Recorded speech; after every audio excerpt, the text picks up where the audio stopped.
आइए दोस्तों बात करते हैं पीएम मोदी की इजराइल विजिट के बारे में। इजराइल विजिट के क्या मायने हैं और इसकी क्या चुनौतियां होने वाली हैं, इन दोनों मुद्दों पर बात करेंगे, दोनों पहलुओं को देखेंगे। सबसे पहले आपको बता दूं कि पीएम मोदी 9 साल के बाद इजराइल की आधिकारिक यात्रा पर गए हैं। इससे पहले वह 2017 में गए थे, जब वह ऐसा करने वाले भारत के पहले प्रधानमंत्री बने थे। यानी 2017 से पहले भारत का कोई भी पीएम इजराइल की आधिकारिक यात्रा पर नहीं गया था। इस बार जब पीएम मोदी की विजिट होने वाली थी, उससे पहले ही इजराइल में एक अलग ही माहौल बन रहा था। बेंजामिन नेतन्याहू जो इजराइल के प्रधानमंत्री हैं, वो लगातार वहाँ पर पीएम को अप्रिशिएट कर रहे थे, भारत के पीएम को अप्रिशिएट कर रहे थे और उनको अपना डियर फ्रेंड इस तरह के कॉम्प्लीमेंट दे रहे थे और उनको स्वागत कर रहे थे। और जैसे ही पीएम मोदी जी एयरपोर्ट पर लैंड होते हैं, वहाँ पर वो खुद रिसीव करने आते हैं। यानी बेंजामिन नेतन्याहू और उनकी पत्नी पीएम मोदी को रिसीव करते हैं एयरपोर्ट पर। उसके बाद वो अपने जो उनका शेड्यूल था उसके अकॉर्डिंग वो अपने वहाँ से चले जाते हैं। अब ठीक है दोस्तों, देख लिया कि यहाँ पर वो पहुँच चुके हैं, लेकिन दोस्तों इसके मायने क्या हैं इस यात्रा के, क्योंकि पूरा विश्व जो इस समय वर्ल्ड में जो जियोपॉलिटिकल माहौल बना हुआ है वो थोड़ा अलग किस्म का माहौल बना हुआ है। मिडिल ईस्ट में भी विवाद चल रहा है, रूस यूक्रेन का युद्ध अभी ख़त्म ही नहीं हुआ है, अमेरिका का टैरिफ वॉर लगातार बढ़ता जा रहा है। हालांकि सुप्रीम कोर्ट के फैसले के बाद ट्रंप बैकफुट पर हैं, अब जो भी आगे वो कदम लेंगे उसको देखना होगा। तो इस तरह का जो उथल पुथल वाला माहौल है पूरे विश्व में, वो बहुत इंपॉर्टेंट है इजराइल की विजिट को समझने के लिए। और पूरे दुनिया के बड़े बड़े पॉलिटिशियंस की, बड़े बड़े न्यूज़ हाउसेस की पूरी नज़र है यहाँ पर पीएम मोदी की विजिट पर, इजराइल की विजिट पर, कि क्या फैसले लेने वाले हैं, क्या डील होने वाली है। और ख़ासकर हमारे पड़ोसी की तो पूरी नज़र है कि कहीं कुछ बड़ा न कर दें इस बार। आप समझ गए होंगे हम किस पड़ोसी की बात कर रहे हैं, हमारा पड़ोसी पाकिस्तान। पाकिस्तान की मीडिया भी पूरी नज़र बनाए हुए है भारत के विजिट पर, यानी कि भारत की जो इजराइल विजिट है, भारत के प्रधानमंत्री की जो इजराइल विजिट है उस पर पूरी नज़र बनाए हुए है। कहीं कोई ऐसा समझौता ना कर ले भारत इजराइल के साथ जिससे पाकिस्तान का नुकसान हो, क्योंकि इजराइल भी एक न्यूक्लियर कंट्री है और भारत भी न्यूक्लियर कंट्री है। और इजराइल का मिडिल ईस्ट के देशों के साथ और ख़ासकर पाकिस्तान के साथ 36 का आंकड़ा है, आपको सबको पता होगा। दोस्तों आइए समझते हैं इसके क्या मायने हैं। सबसे पहले देखते हैं इसके जो एडवांटेज होगा भारत के लिए, या फिर इसके क्या मुद्दे होने वाले हैं इस पूरे यात्रा में। आइए दोस्तों समझते हैं इसके क्या मायने हैं। दोस्तों भारत और इजराइल के बीच यह एक बायलैटरल वार्ता है, यानी कि द्विपक्षीय वार्ता है। अब दोस्तों इस पर क्या क्या चर्चा हो सकती है, क्या क्या डील होने की संभावना है। तो सबसे पहले आपको मालूम होगा कि भारत कई सारे सेक्टर्स को लेकर चलता है, उसका सिर्फ एक हथियार केवल मतलब नहीं होता है, हथियार भी बहुत इंपॉर्टेंट चीज़ है, क्योंकि भारत बहुत बड़ा खरीदार है इजराइल के हथियारों का। तो निश्चित तौर पर डिफेंस के लिए भी कोई डील होगी, कोई सौदा होगा। वहाँ पर बहुत अच्छे ड्रोन्स हैं उनके पास, तो हो सकता है कि वो ड्रोन्स के लिए कोई डील हो, या फिर उनके पास फाइटर जेट्स भी हैं, तो कई प्रकार की वहाँ पर डील हो सकती है। और बराक 8 करके एक उनका सिस्टम है, उसको बहुत सारे मतलब डिफेंस के बहुत सारे वहाँ पर इक्विपमेंट्स हैं जिसको भारत खरीदना चाहेगा। लेकिन दोस्तों डिफेंस के अलावा भी वहाँ पर कई सारी चीज़ें होंगी, क्योंकि इजराइल एक प्रोग्रेसिव कंट्री है। वहाँ पर साइंटिफिक तरीके से चीज़ों को आगे बढ़ाया जाता है, टेक्नोलॉजी में वो लोग बहुत आगे हैं। तो टेक्नोलॉजी शेयरिंग के दृष्टिकोण से कई सारे वैज्ञानिक समझौते भी हो सकते हैं, जैसे छात्रों की विज़िट को लेकर होता है, छात्रों को जो फेलोशिप वगैरह का सिस्टम होता है उसको लेकर विज़िट, उसको लेकर भी कोई डील हो सकती है। और साइंस और टेक्नोलॉजी की जो शेयरिंग होती है उसके लिए भी डील हो सकती है, यानी कि टेक्नोलॉजी का एक्सचेंज और कई प्रकार की जो डील होती है वहाँ पर होगी। ट्रेड डील भी हो सकती है, किस तरह से आगे बढ़ाना है हम दोनों देशों को ट्रेड को लेकर, और डिफेंस के लेकर यहाँ पर काफ़ी सारी डील होने वाली है। अब दोस्तों क्या कोई बड़ा पैक्ट होने वाला है, इस पर पूरी दुनिया की नज़र है। कहीं कोई डिफेंस को लेकर पैक्ट तो नहीं होने वाला है, क्योंकि इजराइल एक ऐसा कंट्री है जिसको ज़रूरत रहती है, क्योंकि उसको जो दोस्त मिलेंगे वो एक भरोसेमंद दोस्त हों, जो कि भारत भरोसेमंद दोस्त उसको लगता है। क्योंकि अगर देखा जाए तो पूरे मिडिल ईस्ट में, पूरे एशिया में वो एक तरह से देखा जाए तो अकेला है, क्योंकि उसका जो सपोर्टर है मुख्य तौर पर अमेरिका, वो तो नॉर्थ है अमेरिका में, लेकिन जो एशिया में अगर देखा जाए तो उसका सपोर्टर भारत है, चाइना नहीं उसका सपोर्टर। क्योंकि चाइना को आप पता होगा, चाइना अमेरिका के अपोजिट रहता है, तो फिर वही बात हो गई ना कि हम उससे दोस्ती क्यों करेंगे जो हमारे दुश्मन से दोस्ती करता है। चाइना अमेरिका की कॉन्फ्लिक्ट चलता रहता है, डायरेक्ट कोई कॉन्फ्लिक्ट नहीं है, लेकिन वो वर्चस्व की लड़ाई इन दोनों के बीच ही है, सबको पता है। दो बड़ी इकोनॉमी है, सबसे बड़ी इकोनॉमी दोनों यही है। तो एशिया में लगभग देखा जाए तो ज़्यादा कोई उसका सपोर्टर है नहीं, तो वो चाहता है कि एशिया में पकड़ बनाई जाए। और लगातार कई जब से पीएम मोदी जी जब से प्रधानमंत्री बने हैं तब से भारत और इजराइल के बीच काफ़ी अच्छे संबंध हुए हैं। हालांकि इससे पहले भी हमारे यहाँ के जो प्रधानमंत्री हुए हैं वो लोग मिलते रहते थे, अलग कहीं अन्य प्लेटफॉर्म पे, अलग कोई मंच पे, लेकिन डायरेक्ट विजिट नहीं की थी उन्होंने इजराइल की। क्योंकि आपको मालूम होगा कि इजराइल और फ़िलिस्तीन के बीच जो मामला है बहुत काफ़ी दिनों से लंबित है, उसका कॉन्फ्लिक्ट चलता रहता है लगातार। तो दोस्तों यहाँ पर बहुत सारी डील होने वाली है भारत और इजराइल के बीच में। डिफेंस को लेकर भी होने वाली है, साइंस टेक्नोलॉजी को लेकर भी होने वाली है, स्पेस को लेकर भी कुछ चर्चा हो सकती है।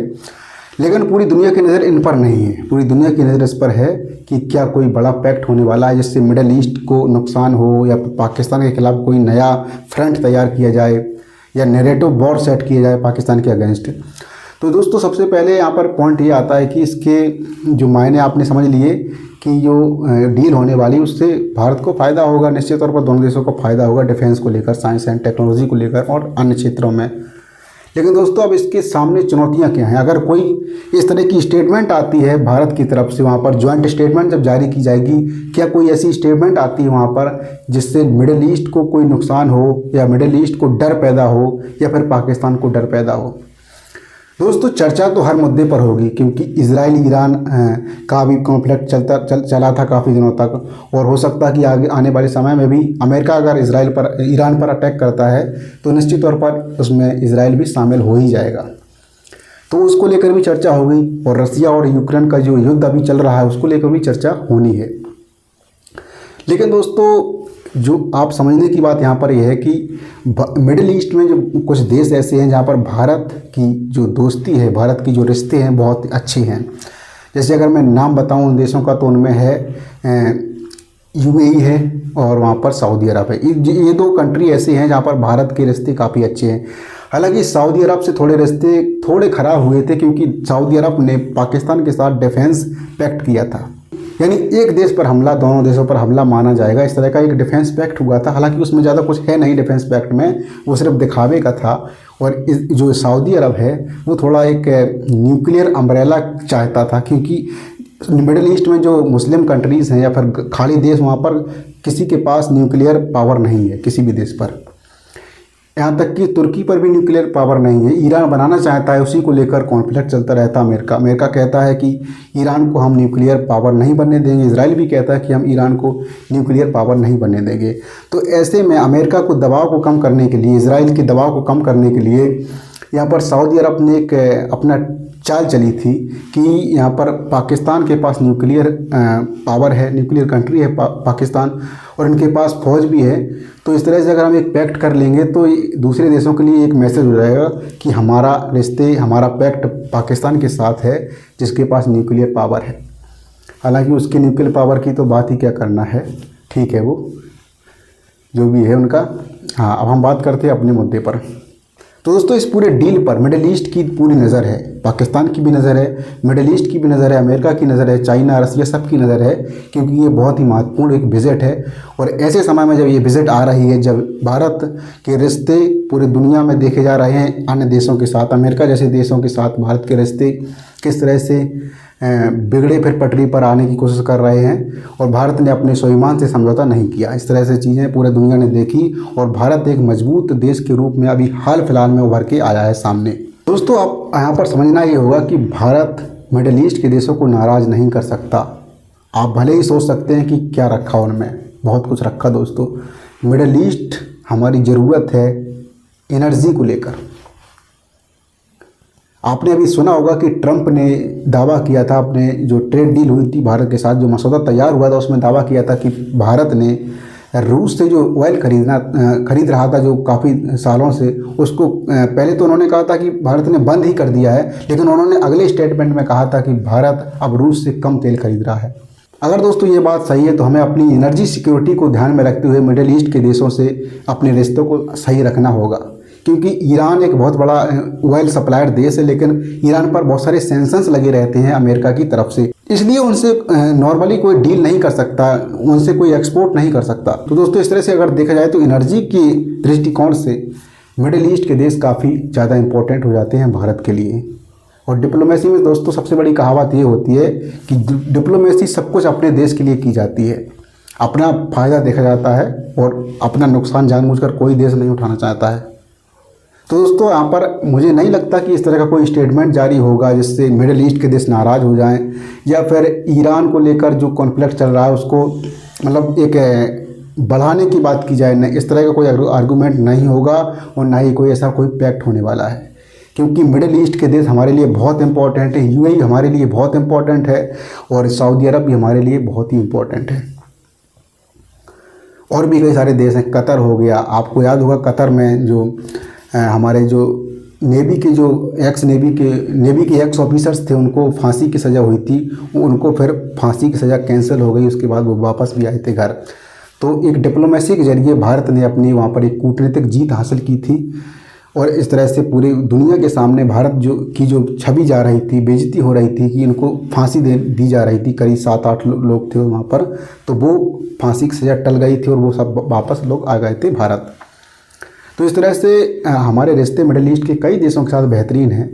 हालांकि पिछले कुछ समय से तुर्की के साथ हमारे रिश्ते ख़राब हैं और ईरान के साथ भी रिश्ते थोड़े बिगड़े। हालांकि ईरान के साथ हमारा सॉफ्ट कॉर्नर रहता है हमेशा से, डायरेक्ट हम सपोर्ट नहीं करते हैं अमेरिका को कि ईरान पर कोई अटैक कर दो या फिर कुछ वहाँ पर अनहोनी कर दो। हमारे वहाँ पर विज़िट भी करते रहते हैं हमारे ऑफिशियल्स, खुद पीएम मोदी भी मिलते रहते हैं, स्टेटमेंट देते रहते हैं ईरान के कई बार पक्ष में भी। तो और हमारा तो यही पॉलिसी रहती है हमारी कि जो भी चीज़ है उसको डिप्लोमेसी डायलॉग के ज़रिए सॉल्व किया जाए। तो मुझे नहीं लगता कि इस बजट के बाद ईरान पर कोई ट्रिगर मूवमेंट आएगा। इस बजट के बाद मतलब भारत की तरफ से ऐसा कोई स्टेटमेंट नहीं होगा। वो उनका जो चल रहा है अमेरिका का, इजराइल का, वो चलता रहेगा, उससे भारत को कोई मतलब नहीं। लेकिन जब वहाँ पर कुछ गड़बड़ हो जाएगी, क्योंकि गड़बड़ का मतलब हमारा ये है कि यूएसए अटैक करने की सोच रहा है ईरान पर, उनके न्यूक्लियर प्रोग्राम को ख़त्म करने की सोच रहा है। तो अगर आने वाले समय में अगर ईरान पर यूएसए के द्वारा अटैक किया जाता है तो हो सकता है कि भारत को एक अलग स्टैंड लेना पड़े उस पर। वो तब की बात तब देखा जाएगा, लेकिन फ़िलहाल अभी ऐसा कोई मूवमेंट इसमें इस वार्ता के बीच नहीं आएगा। मुझे लगता है कि कोई इसमें ट्रिगर का काम करे, जो इजराइल सोचता है ईरान के ख़िलाफ़, या फिर अमेरिका सोचता है, या फिर अमेरिका करने वाले हैं ईरान के खिलाफ़। लेकिन दोस्तों एक बात याद रखना कि मिडिल ईस्ट में लड़ाई होने वाली है और अच्छी खासी लड़ाई होने वाली है, क्योंकि मिडिल ईस्ट बिल्कुल अब आग के गोले में तब्दील होने जा रहा है। मतलब आग के गोले पर बैठा है मिडिल ईस्ट। पूरा सेंटर ऑफ पूरी वर्ल्ड का जो अट्रैक्शन इस समय है मिडिल ईस्ट में है, क्योंकि इजराइल वहाँ पर कॉन्फ्लिक्ट करता रहता है ईरान से, और ईरान और यूएसए का तो पहले से ही है। तो दोनों मिलकर हो सकता है कि आने वाले समय में अटैक कर सकते हैं ईरान पर, जिससे तेल की कीमतों की भी प्रॉब्लम बढ़ सकती है। अब समझ सकते हैं आप इस तरह से कि तेल की कीमतें बढ़ भी जाएंगी, और अगर हमारे रिश्ते भी बिगड़ गए मिडिल ईस्ट के देशों के साथ तो फिर एनर्जी सिक्योरिटी का क्या होगा हमारे भारत की। तो दोस्तों सबसे बड़ी इंपॉर्टेंट बात यहाँ पर यह है कि हमें इजराइल की विजिट भी करनी है और मिडिल ईस्ट को नाराज़ भी नहीं करना है। आप ये मत समझना कि मिडिल ईस्ट में क्या है, बहुत कुछ है दोस्तों। मिडिल ईस्ट हमारे काफ़ी रिश्ते हैं। आपको हैरानी होगी कि जो भारत की जो एक लेबर कह सकते हो, जो वहाँ पर काम करती है, जो हमारे भारत के लोग वहाँ पर काम करते हैं मिडिल ईस्ट में, उनका जो रेमिटांस होता है पूरी दुनिया में सबसे अधिक होता है। रेमिटांस का मतलब है कि जो लोग वहाँ पर काम करते हैं, सऊदी अरब हो गया, कतर हो गया, इस तरह के जो कंट्रीज़ हैं, यूएई हो गया, वो लोग जो पैसा भेजते हैं भारत, उसको रेमिटांस बोलते हैं।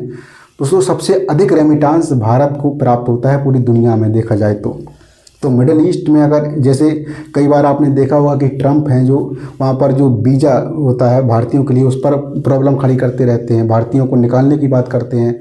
वहाँ पर एक माहौल क्रिएट किया जाता है कि ये भारतीय हैं, जो भारतीय मूल के वहाँ पर लोग हैं, जो वो जॉब छीन रहे हैं अमेरिकन्स की। तो इस तरह से अगर मिडिल ईस्ट में भारत के रिश्ते ख़राब होंगे तो वो लोग भी, भारत के जो वहाँ पर लेबर फोर्स वहाँ पर काम कर रहा है, जो वहाँ पर स्किल्ड लेबर भी हैं काफ़ी, पर नॉन स्किल्ड लेबर अधिक हैं वहाँ पर जो काम करते हैं। खासकर वहाँ पर मुस्लिम समाज के, भारत के जो मुस्लिम समाज के लोग हैं बहुत ज़्यादा वहाँ पर हैं मिडिल ईस्ट में। तो उन लोगों पर भी कोई पाबंदी लगाई जा सकती है, क्योंकि जब रिश्ते बिगड़ते हैं तो फिर इस तरह की टैक्टिक्स अपनाई जाती है कि दबाव डाला जाए दूसरे देश पर, और वो जो कदम उठाने जा रहा है उनके अगेंस्ट, उस कदम को वहाँ पर रोक दिया जाए। तो वो इस तरह की चीज़ें कर सकती है। तो मिडिल ईस्ट हमारे लिए इम्पोर्टेंट इसलिए है कि वहाँ पर एनर्जी सिक्योरिटी हमें मिलती वहाँ से, यानी कि तेल का व्यापार होता हमारे लिए, सस्ते तेल मिल जाता है। ज़्यादा दूर भी नहीं मिडिल ईस्ट हमारे नेशन से, हमारे राष्ट्र से ज़्यादा दूर भी नहीं है हमारे देश से। और दूसरी चीज़, यहाँ पर जो हमारा लेबर फोर्स वहाँ पर काम करता है, उनका रेमिटांस आता है, उससे हमें बहुत फ़ायदा होता है रेमिटांस से, और उनकी जॉब सिक्योरिटी भी वहाँ पर है जो हमारे वहाँ पर जाते हैं काम करने के लिए। तो मिडिल ईस्ट इसलिए इम्पोर्टेंट है। और दोस्तों इसराइल भी हमारे लिए इम्पोर्टेंट है। इसराइल हमारे लिए इम्पोर्टेंट है टेक्नोलॉजी के लिए, डिफेंस के जो इक्विपमेंट्स हैं और डिफेंस के जो बड़ी बड़ी मिसाइल से लेकर कई प्रकार की टेक्नोलॉजी है, उसके लिए भी इसराइल हमारे लिए बहुत इम्पोर्टेंट है। अब दोस्तों पाकिस्तान के एंगल से ही बात कर लेते हैं। पाकिस्तान पूरा नज़र बनाए हुए है कि कहीं भारत कोई ऐसा डील न कर ले जिससे हम, अगर भारत पर कभी कोई कॉन्फ्लिक्ट अगर हमारा भारत के साथ होता है तो कहीं इसराइल बहुत ज़्यादा उसको सपोर्ट में ना आ जाए। हालांकि इसराइल सपोर्ट करता है भारत को, पाकिस्तान से तो उसकी बिल्कुल भी नहीं बनती है। पाकिस्तान कहता है कि इसराइल देश ही नहीं है, और इसराइल भी कहता है कि इसको हम देश ही नहीं समझते। तो उनका अलग ही सिस्टम है। पाकिस्तान को डर है कि कोई, जैसा हमने जो डील किया था सऊदी अरब के साथ, कहीं ऐसा डील भारत और इसराइल के साथ ना हो जाए जिससे भारत पर हमला इसराइल पर हमला और इसराइल पर हमला भारत पर हमला माना जाए। लेकिन दोस्तों आपको बता दूं मैं, और पाकिस्तानियों को भी बता दूं, कि ऐसा डील भारत नहीं करने वाला है। भारत के अपने तौर तरीके हैं, अपने उसूल हैं, अपनी डिप्लोमेसी है, अपनी कूटनीति है, अपना भारत का एक नज़रिया है। भारत सोवरेन कंट्री है, उसको पता है कब क्या स्टेप लेने हैं। भारत इस तरह के डील नहीं कर सकता, मुझे लगता है बिल्कुल नहीं करेगा इस तरह की कोई डील जिससे एक देश पर हमला दूसरे देश पर हमला माना जाए। क्योंकि मिडिल ईस्ट में इसराइल एक ऐसा देश है जहाँ पर लगातार कॉन्फ्लिक्ट बना रहता है। तो इसराइल की लड़ाई हम नहीं लड़ेंगे। हमारे हिसाब से जो टेक्नोलॉजी है वो आप ले लीजिए, अपनी टेक्नोलॉजी दीजिए और डिफेंस के इक्विपमेंट्स दीजिए, हम आपको उसका फंड करेंगे, रिटर्न करेंगे पैसा। तो यही है दोस्तों, हमें ज़्यादा इसमें इमोशनल नहीं होना है कि इसराइल के साथ सारे रिश्ते हमारे एक तरफ हो जाएं और मिडिल ईस्ट के साथ बिल्कुल हम किनारा कर लें। लेकिन नहीं दोस्तों, इस तरह से किनारा भी नहीं किया जा सकता, क्योंकि डिप्लोमेसी और दोस्तों देश सबसे पहले क्या सोचता है कि देश की सुरक्षा बनी रहे, हर तरफ से सुरक्षा बनी रहे, नेशनल सिक्योरिटी बनी रहनी चाहिए। सबसे बड़ी बात ये होती है डिप्लोमेसी में। तो भारत के ऑफिशियल्स हैं, भारत के पीएम हैं, उनको सब पता है कि कहाँ क्या स्टेप लेने हैं। मुझे नहीं लगता कि ऐसा कोई बहुत बड़ा स्टेटमेंट यहाँ पर होगा या फिर कोई ऐसा एक्ट होगा कि जिससे मिडिल ईस्ट के देश नाराज़ हो जाएंगे और हमारे रिश्ते बिगड़ जाएंगे। ऐसा कुछ नहीं होने वाला है। डील होगी, टेक्नोलॉजी को लेकर डील होगी, साइंस और स्पेस को लेकर हमारी डील होगी, डिफेंस को लेकर भी डील होगी। रक्षा सौदा हो सकता है बड़ा, लेकिन इस तरह का कोई पैक्ट मुझे नहीं लगता कि होगा जैसे पाकिस्तान और सऊदी में हुआ था। दोस्तों यही खबर थी। आप समझ सकते हैं किस तरह से इसके क्या मायने हैं और इसकी क्या चुनौतियां हैं। हमने आपको चुनौतियां भी बताई और इसके जो एडवांटेजेस हैं, इसके मायने हैं इस डील के, वो भी आपको हमने बताए। तो फिलहाल खबर यही है कि भारत के पीएम नरेंद्र मोदी जी इजराइल की आधिकारिक यात्रा पर गए हैं 9 साल के बाद। दिल खोलकर बेंजामिन नेतन्याहू ने एयरपोर्ट पर उनका स्वागत किया। उनकी पत्नी और वो वहाँ पर एयरपोर्ट पर उनको लेने आए थे और पूरे दिल से उन्होंने स्वागत किया। अब देखते हैं दोस्तों इसमें क्या डील निकल के आती है, क्या बड़ा कोई इसमें कोई बड़ा आगे जो भी अपडेट होगा, इसमें डेवलपमेंट जो बड़ा होगा इसमें अब तक हम जरूर पहुँचाएँगे। फिलहाल इस वीडियो में इतना ही। नमस्कार।